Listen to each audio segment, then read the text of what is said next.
И како што најавивме во рамките на програмата Радио што се гледа, денеска во живо, каде што можете и вие да не контактирате доколку имате прашања, е директорката на јавната установа детски градинки наша Иднина Прилеп, Кристина Трпчевска, која што и посакуваме добар ден и добре ни дојдовте во нашето студио. Добар ден, добре ме најдов и ви благодарам за поканата. Секако ние имаме еден одличен повод, она што најмногу го очекува прилепчани, а тоа е да биде поставена во функција детската градинка Бајка, која што се наоѓа во населбата Точила, и дел од разговорот ќе го водиме токму за тоа, но секако не интересира и многу работи поврзани со детските градинки наша Иднина. Ми доаѓа летото, па ќе пренесеме некои информации кои што верувам ќе му бидат користни на оние кои што сакаат или се прашуваат како да ги згрижат своите деца во предучилишна возраст во вашите градинки. Еве, на почетокот ја пуштивме детската градинка Бајка, колку деца колкав е капацитетот на градинката, како таа ќе функционира и сите тие прашања поврзани околу тоа. Објектот Бајка има проектиран капацитет од 218 деца. Сега започнавме да работиме со 6 групи во кои се згрижени 148 деца од предучилишна возраст, значи од 9 месеци до 6 години, односно пред поаѓање во основното образование. Овој објект, значи, очекуваме од септември да започне да работи со целосниот капацитет. Ние, како што знаете, имавме распишан оглас за вработување на персонал кој што ќе работи во тој објект. Меѓутоа, на огласот имавме оглас за 16 негователи кои треба да поседуваат соодветна лиценца или да имаат една година работно искуство согласно правилникот за систематизација, но на тој оглас вработивме само 8 негователи затоа што во нашиот град нема доволно негователи кои имаат лиценца и една година работно искуство. Значи се очекува повторно да има некаков оглас со оглед на тоа што ви се потребни тие работници? Да, очекуваме да започне процесот за лиценцирање на нови кандидати кои се пријавени во Министерството за социјална политика, демографија и млади, затоа што согласноста ја имаме веќе обезбедено, продолжена ни е за тековната 2025 година и очекуваме наскоро да објавиме повторно оглас за вработување на негователи и со тоа би го заокружиле, значи, тој процес или циклус за вработување на нови лица и очекувам на есен да започне и објектот да работи со целосниот капацитет. И кога сме во рамките на објектот, вака една слика ќе ни дадете, колку, например, групи ќе има во тој објект, колку ќе бидат функционални, како ќе се одвиваат сите тие активности, кога родителите ќе можат да поднесат барање за да бидат во градинката Бајка и така натаму. Значи, тој објект има 11 групи за престојна деца од 9 месеци до 6 години. Во текот на целата година, значи, ние примаме пријави за децата односно од родителите кои се заинтересирани за престој на нивното дете во нашата установа. Пред да го отвориме објектот, значи листата на чекање ни беше негде околу 300 деца, со запишувањето на овие 148 деца, таа листа се намали. Што е еден добар и позитивен елемент, бидејќи навистина имаше голем број на притисоци постојано за упис на деца и беше критиката дека нивните деца не ја оствариле ни таа можност или тоа право да бидат во детска градинка поради недостигот на капацитети во Прилеп. Видете, значи проблемот со згрижување на деца од предучилишна возраст во големите општини го имаме низ цела Македонија. Се трудиме колку што можеме да излеземе во пресрет на нашите сограѓани, како што се трудат и во другите општини, меѓутоа невозможно е да ги примиме сите деца затоа што капацитетите ни се толку колку што се. Просторните услови не дозволуваат, персоналот, значи, треба да работи според стандардите со одреден број на деца, нашите групи се со поголем број на деца, ама во глобала, значи на годишно ниво, тој број што е проектиран, да речам, и што е според стандардите, се одржува затоа што сите деца не се постојано присутни во градинка.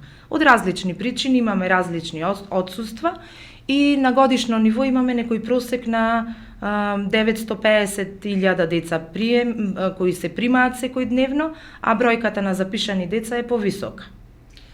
Кога станува збор за, еве и сами сега рековте во разговорот дека бројот на децата во група е нешто поголем, бидејќи притисокот или потребата да бидат згрижени на децата е постојан од страна на родителите, но еве реално не доаѓаат сите во градинка од различни причини, како што рековте вие. Дали со градинката бајка би се намалиле бројот на групата, би се намалил бројот на деца во групата, да. Тоа ќе го покаже и днината. Затоа што добро е, одлично е, односно што овој објект ја виде светлината на денот и проработи. Факт е дека низ Македонија има и многу објекти кои се изградени пред овој објект, меѓутоа се уште не се ставени во функција. Ние како општина еве успеавме да го отвориме објектот, да профункционира. Притисокот за запишување е ублажен, меѓутоа проблемот не ни е целосно решен и останува понатаму како општина и како држава да се трудиме да го решиме проблемот со згрижување на деца од предучилишна возраст. Како што знаете, објектот немаше, односно со проектирањето не беше предвидена ограда на објектот, потоа немаше паравани во тоалетите за децата и за возрастните, штекерите беа на непрописна висина според правилникот за стандарди и нормативи за детски градинки и така натаму. И сето тоа мораше да се регулира за да може да биде ставена во функција. Сега градинката би рекла е окей, од градежен аспект или од условите што ги нуди. Значи градинката е во ред, објектот си е во ред, сега нормално секојдневното работење не става пред нови предизвици, меѓутоа ќе ги решаваме секојдневно и постојано, како што налагаат потребите. Во секој случај тоа е уште еден објект кој што ги има сега јавната установа Наши градинки. Колку објекти имате, како успевате да ги одржувате, како успевате сето тоа да се вклопи за да може да имаме на услови за деца за да може да бидат згрижени во градинка? Во градот имаме 7 објекти со новиот објект и од групите во други просторни услови по руралните средини во моментов функционира само групата во селото Беровци. Постојано се трудиме да ги подобриме условите, не само од сопствени средства, затоа што цената е многу ниска, па од сопствените средства немаме баш. А колку е месечно, ако сакам да го згрижам моето дете во градинка, колку месечно плаќа? Месечно се плаќа 1490 денари за згрижување на дете. Цената од кога не е променета, бидејќи повеќе од 20 години цената не е променета, децата добиваат појадок, свежо подготвен ручек секој ден и ужина, во нашите објекти е секогаш топло, се трудиме значи максимално да ги подобруваме условите, не само ние, туку и целата општествена заедница е посветена на тоа. Знаете, имаме многу донации, помош од локалните фирми и компании. Секоја година молерисуваме, потоа ги одржуваме сите системи што ги имаме. Во минатите години значи набавивме ново возило за транспорт на храната за децата, менувавме внатрешни врати, реконструкција на кровот и оградата во објектот Бончејца, тековно набавуваме ситен инвентар за потребите на кујните, постелнина за децата, инвентар за занималните, значи таму каде што е дотраен веќе се заменува. Потоа набавивме нови професионални правосмукалки, машина за чистење на подови и ред други набавки. Да, условите за одржување на хигиената е многу важна, се разбира, бидејќи станува збор за деца. Имаме прашање, па потоа ќе продолжиме со разговорот. Ели прашува, моето дете има 3 години, сакам да почне во градинка, живееме на Варош, дали сум обрзана детето да го носам во најблиската градинка како што е тоа со основните училишта? Не. За престојот на децата во предучилишна установа, односно во нашите објекти, не е утврдена реонизација, затоа што го земаме во предвид и тоа дали е блиску до работното место на родителите или дали во близина има баба, дедо кои што или други членови на семејството кои помагаат околу згрижувањето, односно растењето на детето, така да кај нас нема реонизација. Дали со отворањето на бајка би сакала уште да повторим, иако во текот на разговорот го дискутиравме тоа, би се амортизирала листата на чекање на... Во секој случај. И притисокот што е создаден. Во секој случај, да. Бидејќи 218 деца веќе ќе бидат згрижени, остануваат уште 100 ако веќе на листата на чекање се 300 деца. Ќе има ли можност да се сместат деца роми, бидејќи беше и притисокот дали ќе има можност во таа градинка да бидат децата роми? Како што знаете, значи ние долги години наназад како институција сме вклучени во реализирање на проектот Инклузија на деца роми во детските градинки низ цела Република Македонија. Се спроведува овој проект. За 2024-2025 година со овој проект се згрижени 25 деца роми, меѓутоа и надвор од тој проект во нашите објекти се сместени деца ромчиња и исто значи како и за сите други, така да немаме правило за реонизација дека мора да бидат во еден објект или во друг објект. Веќе и минатата година разговаравме со Министерството за некоја следна година да почнеме и децата од проектот Инклузија на деца роми да ги сместуваме и во другите објекти. Бидејќи генерално се во Тризла сместени, претпоставувам така. Заради близината. Но кога станува збор за тој проект, значи тие деца, 25 деца бесплатно доаѓаат во градинка или тие треба да плаќаат? Тие деца се од социјално загрозени семејства и ранливи категории и доаѓаат бесплатно во градинка. Како се одвива воспитно-образовниот процес во градинките? Што денеска од децата од предучилишна возраст може да научат во градинките, бидејќи веќе имаме поинаква категорија на деца кои што се со интернет, со компјутери и така натаму. Ги користите ли вие тие алатки? Колку децата користат интернет во вашата градинка? Сите сме свесни дека екранизацијата е многу присутна во денешниот начин на живот. Вработените во градинките се трудат да го минимизираат тој дел од воспитно-образовните активности, меѓутоа секој ден ние користиме некакви медиуми за да споделиме некои содржини со деца. Дали се тоа едукативни видеа, дали се тоа детски песнички, детски представи кои може да се гледаат на компјутер или на телевизор и така натаму. Воспитно-образовниот процес се работи според програмата за рано учење и развој. Целите кои треба да се постигнат во работата со деца се распределени по возрасти, затоа што нормално дете од 2 години не може да има исти цели или очекувани резултати кои треба да ги постигне во својот развој со дете од 5 години.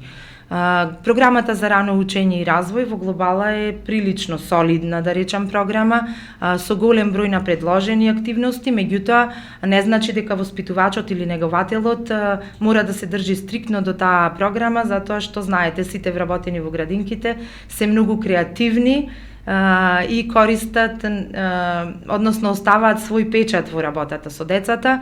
Развојот на предучилишните деца се базира на 5 домени во нашата работа: физичко здравје и моторен развој, потоа социоемоционален развој, когнитивен развој, пристапот кон учење и развој на јазикот и комуникацијата. Секојдневно имаме богати содржини, значи имаме организација на денот каде што се започнува со вежби за истегнување, потоа имаме круг на доверба каде што децата споделуваат нешто што ги мачи или што ги израдувало.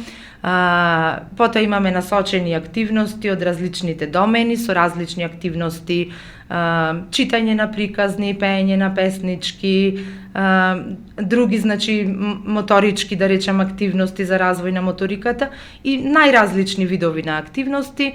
Па имаме, да речем, и еден музички дел каде што децата можат да се движат по такт на музиката и така натаму. Споделувајќи она што го споделувате како информација со нас со медиумите, често гледам дека и децата ги вклучувате во заедницата, во еколошки акции, посета на одредени институции. Колку тоа е важно за да може да има еден по пристапен начин или по одговорна личност кон заедницата? Оваа соработка е дел од програмата за работа и е многу значајна затоа што му ги отвораме видиците на децата и го збогатуваме нивниот живот.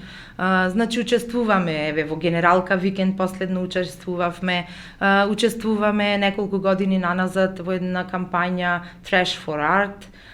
Потоа имавме активности со Тексомак за текстилен отпад и тоа го научивме, да речам. Правиме селекција на отпадот во нашите објекти. Ако споредиме децата сега и децата претходно, какви деца денес имаме? Потемпераментни или поодговорни, не знам. Па видете, сега тоа сепак е индивидуално, зависи од секој дете. Долго сте работите со деца, долго сте во градинките и какви деца сега имаме? Во основа, потреба тие ги имаат така, денес? во основа на секој дете е љубопитноста и радозналоста, со оглед на тоа што сега живееме во свет на компјутери, смарт телефони и така натаму, на децата му се подостапни, да речам, имаат подостапни можности да бидат во контакт со различни содржини.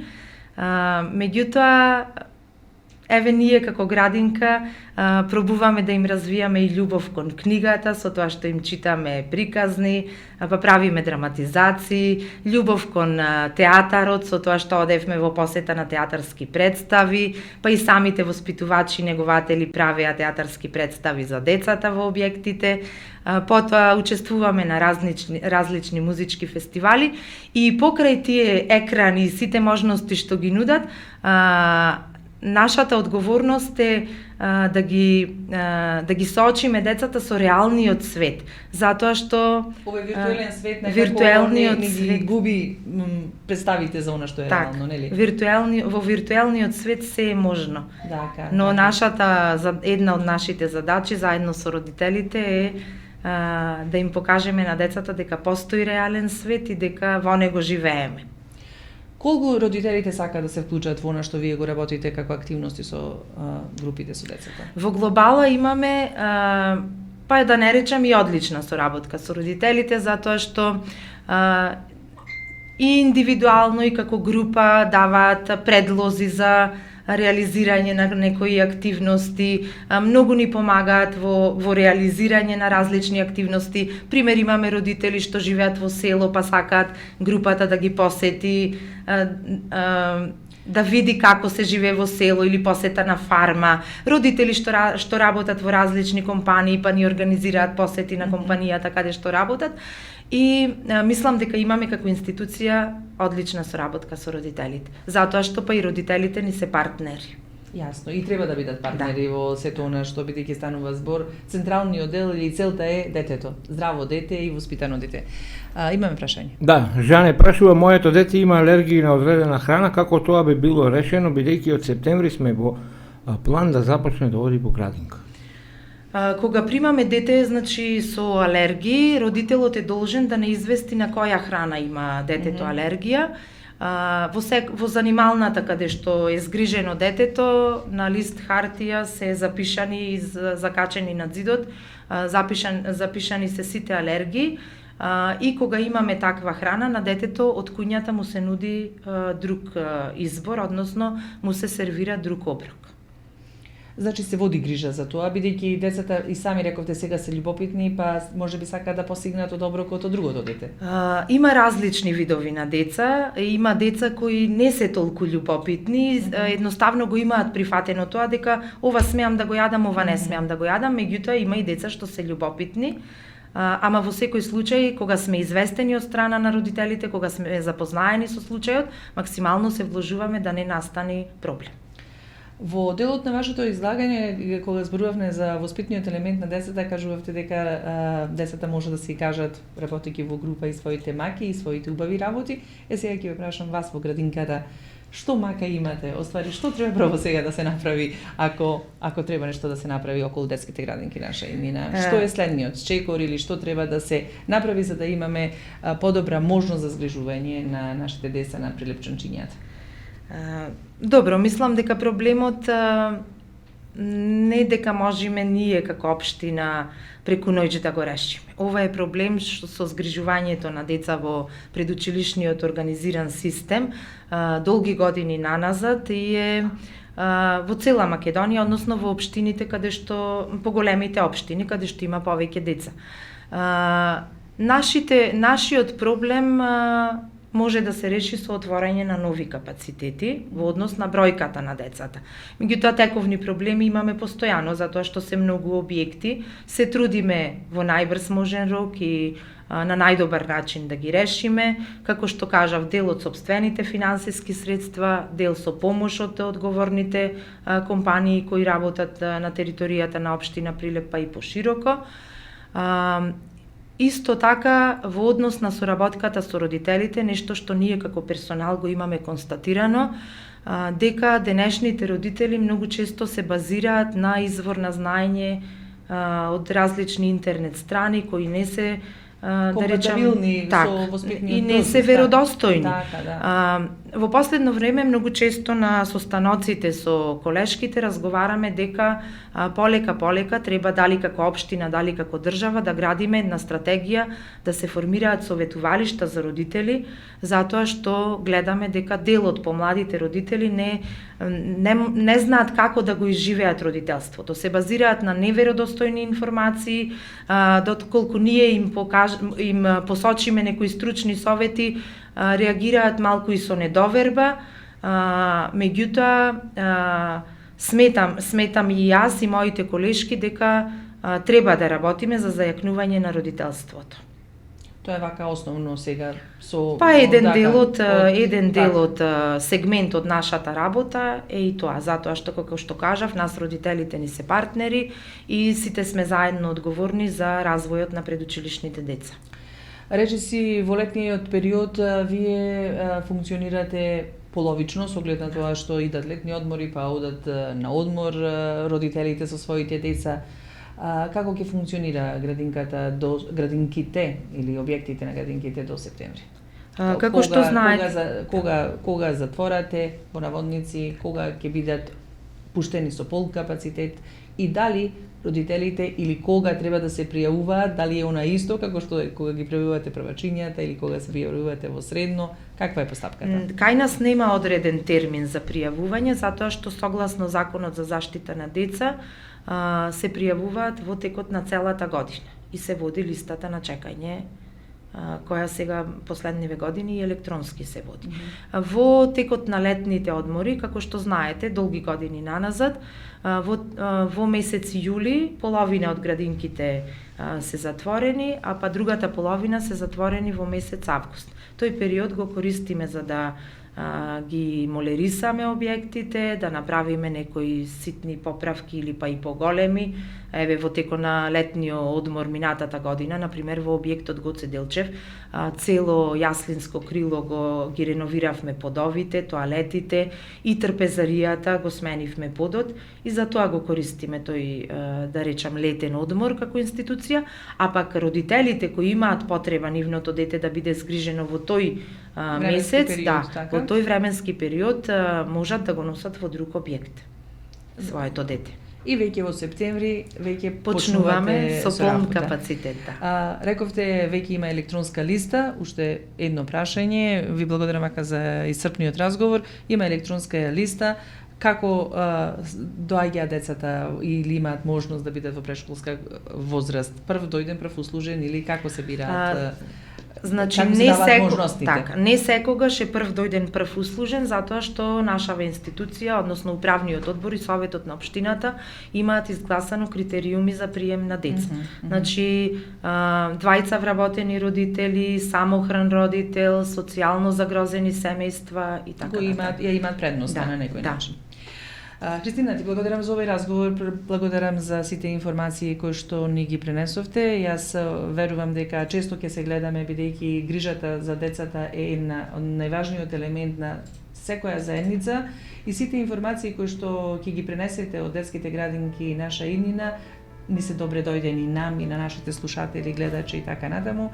Благодарам за соработката, благодарам што ни бевте гостин денеска во радио што се гледа. Ви благодарам и вас за поканата.